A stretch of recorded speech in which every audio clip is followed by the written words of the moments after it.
Hindi yan ang tanong ko. Talagang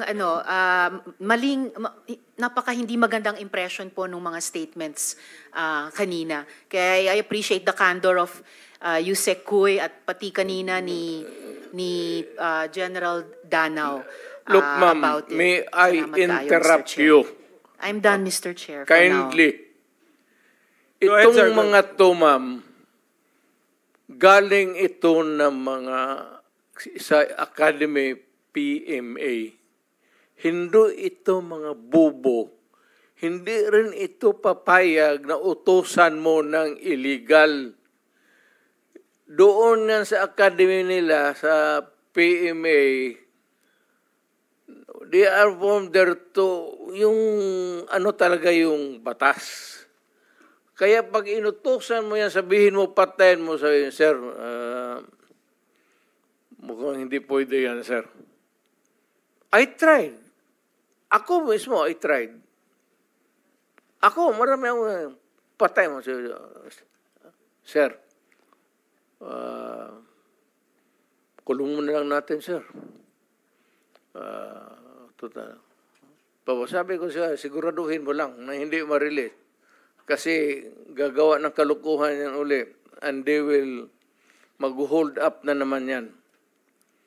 Yan ang lalo na yung mga kaso na magnakaw tapos mag-rape tapos magpatay o Mr. Chair. Can we let the President complete his sentence? What were you trying to say, sir? That Yes, mag-rape, magpatay, magnakaw, magpatay, and then what do we do with them? Ganun na lang ang sadness ko sa trabaho ko. Thank you. Kaya hindi ko lang sinabi ko yan kasi hindi ko lang sila mautusan ng gano'n na gaya na sinabi ko, putang ina, nag-rape ng bata, yung pinatay, patayin mo. Hindi ko mautusan itong mga to. Sabi ko, karamihan sila PMA, hindi maniwala yan ng ganon. Sabi man, sir, mahirap yan. Kulungin na lang natin, sir. Walang dumaan yan sila sa... There was never a time na sinabi ko, patayin ninyo yan. Minsan yung harap-harapan sa crime scene, nakita ko yung bata, 3 years old, rape, patay, tapos nandoon yung tiyuhin. O sinabi ko, putang, patayin mo. Out of outrage. In the moment of outrage yung, putang, patayin mo. Sir, kulungin na lang natin yan, sir. Ano nangyari doon, Mr. President? Yung insidente na yun, napatay nga yung tito? Pinatay? Hindi. Hindi. Mr. Chair. Yes, Senator Risa. Alam ko po na matatalino mga taga-Philippine Military Academy. Hindi po yan ang issue. Ang kinaklarify ko po ay kanina sinabi nyo na in-encourage nyo ang PNP na i-encourage yung suspect na lumaban. Yes. Para mapatay, para Yes. masabing nanlaban. Correct. Correct. Para That was a very incorrect. Correct, yes. Very incorrect po, Yes. if I may say, as a It's not civilian, sa okay, professional police. It Salamat depends kayo, on, Mr. Chair. ano na natin yan, ma'am. That's your view, that. It's not my view only, Mr. Chair. Thank you for putting it on the record. Pagka-mayor, pagka-prosecutor. Ako, alam ko, dumaan ako, prosecutor, mayor, presidente, alam ko ang trabaho ko. Yes, Yan salamat ang totoo kayo, Mr. dyan. Chair. Hindi ka nagdala ng syudad eh. You never Totoo had po, a Mr. chance Chair. to solve the problem of a community. Thank you, Mr. President. Thank you for Senator putting it on Hindi record, tayo Mr. Chair. magkaintindihan dyan. Senator Estrada has the floor. Thank you, Mr. Chair. At Alam kung niyo, pabalikin ako, sir, gagawain ko uli yan. Dublado. Your Honor. silence, please. Osaa, silence the gallery, and those who will do that again, exclude them from the hearing hall. Gallery, please do not encourage me. Okay, Mr. Stay President. Okay, Mr. President, it's now Senator Estrada who has the floor. Thank you, thank you. Thank you, Mr. Yes, Chair. sir. Alam niyo po, nag-mayor din po ako ng San Juan, kaya I know where the former president is Marami coming ka rin from. siguro pinatay, sir. Alam ko.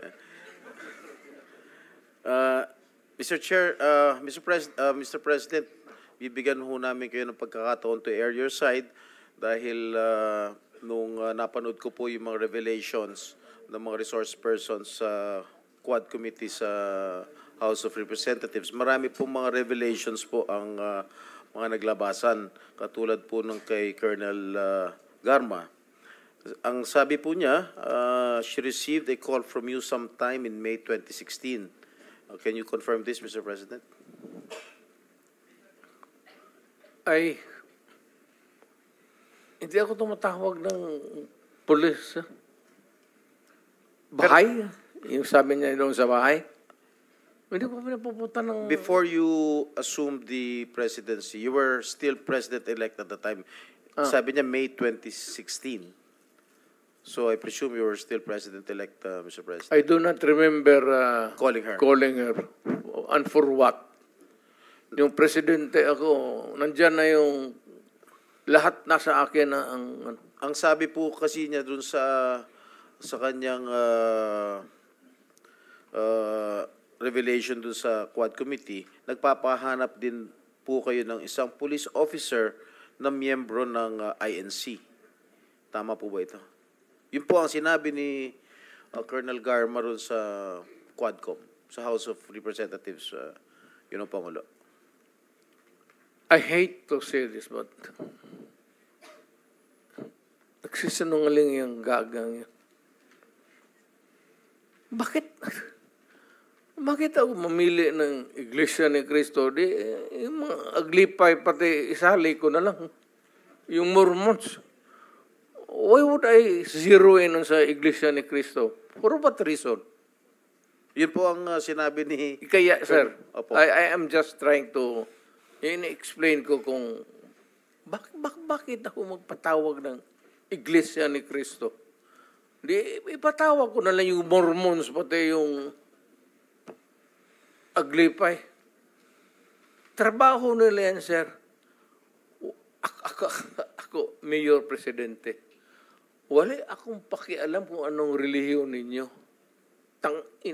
Trabaho kayo dyan. Alam nila yan. Alam nila yan kung paano ko sila murahin. Do not give me that shit to gutang. Mr. President, pero gaano niyo po kakilala tong si Colonel Garma? At kailan niyo po siya nakilala? Saan ba ito nagka-problema itong babae na ito? Hiwalay ito sa asawa eh. Si Niligawan Bilila niya ba po? yun? Oh, si Bilila. Niligawan niya po? Sino? Si Garma?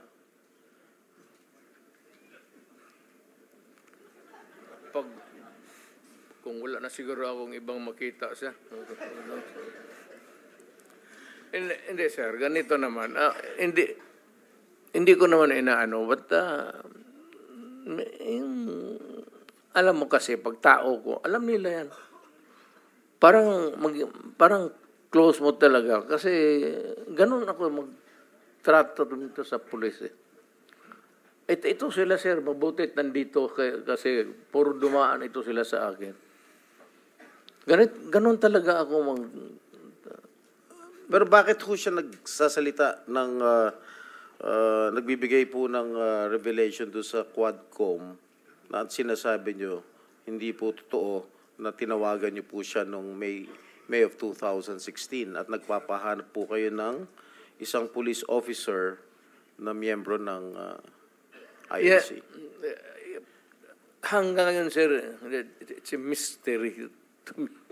Bakit ko siya tatawagan at bakit ko sabihin sa kanya maghanap ng Iglesia ni Cristo na marami namang pulis sa Davao na membro ng Iglesia ni Cristo? Why would I specify a person belonging to a religious sect when, as a matter of fact, there are a lot of policemen who are members of the Iglesia ni Cristo in Davao City.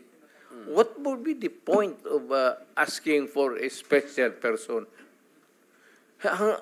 Hanggang ngayon, sir, hindi ko nga ma-fathom. So sabi ko, well, I don't know, but it's a lie. Or making up stories. I don't know what she's driving at o ano ang gusto niyang Motibo. ipalabas sa at